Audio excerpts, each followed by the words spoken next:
Hey Bethlehem, this is Pastor Paul. This past Sunday, we finished up our sermon series reKNEWed as we've talked about the importance of our minds and the fact that our minds must be transformed.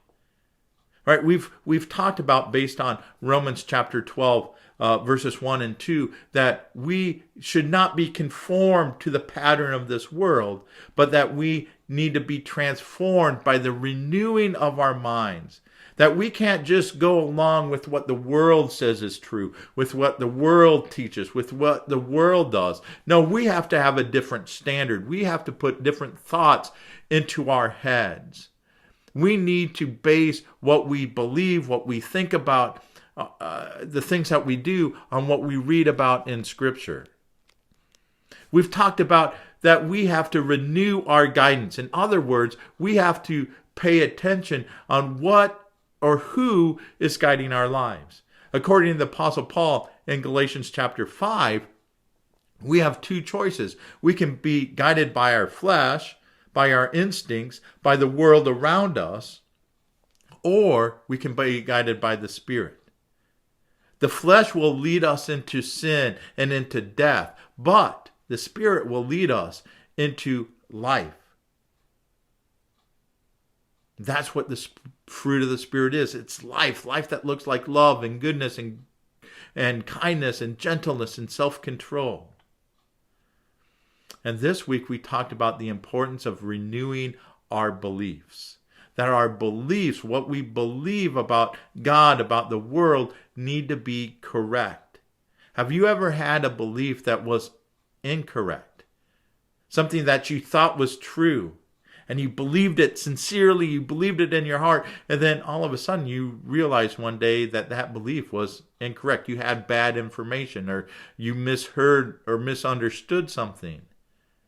And when that happens, it's up to you to correct that belief, to make changes on how you see the world.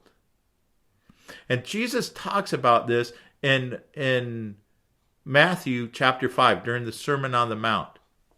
Matthew chapter 5, verse 21, he says, "You have heard that our ancestors were told, 'You must not murder. If you commit murder, you are subject to judgment.' But I say, if you're even angry with someone, you are subject to judgment. If you call someone an idiot, you are in danger of being brought before the court. And if you curse someone, you are in danger of the fires of hell." What Jesus is saying here is, first of all, is you guys have been told this. This is what you've been taught. You've been taught that what matters, and Jesus does this 4 or 5 different times here in the Sermon on the Mount. He says, what you've been taught is that what really matters is what you do. That you shouldn't murder anybody. And that's good. But I say, there's something even more. You have to understand that your actions are just the outside of the symptoms that are already in your heart. You have to pay attention to this. So Jesus is saying, hey, you need to correct your beliefs. It's not just about what you do. It's about your motivations. It's about what you're thinking about. Your beliefs have to be changed. You have to renew. You have to correct what you believe. And that's true for us in a lot of different areas.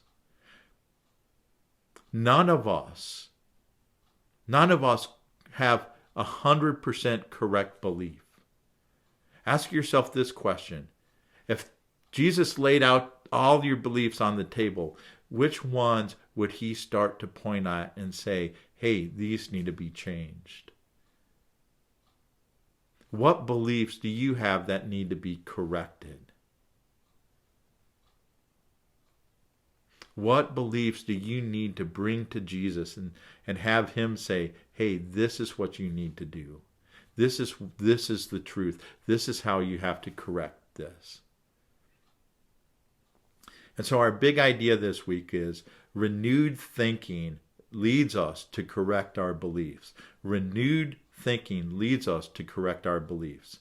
And our challenge is to read through the Sermon on the Mount, Matthew chapters 5, 6, and 7. And as you do that, ask God to to guide you to the correct understanding, to guide your understanding of what is being said there. Hey, thank you, Bethlehem. I'm glad that you're a part of our Christian community. I hope that you will come and be a part of midweek, be a part of what we're doing at midweek. We're going through the book of Luke, so I hope that you can come and be a part of that. And come be there on Sunday. I won't be there, but Jenny will share a few thoughts with you. And have a great rest of the week. God bless.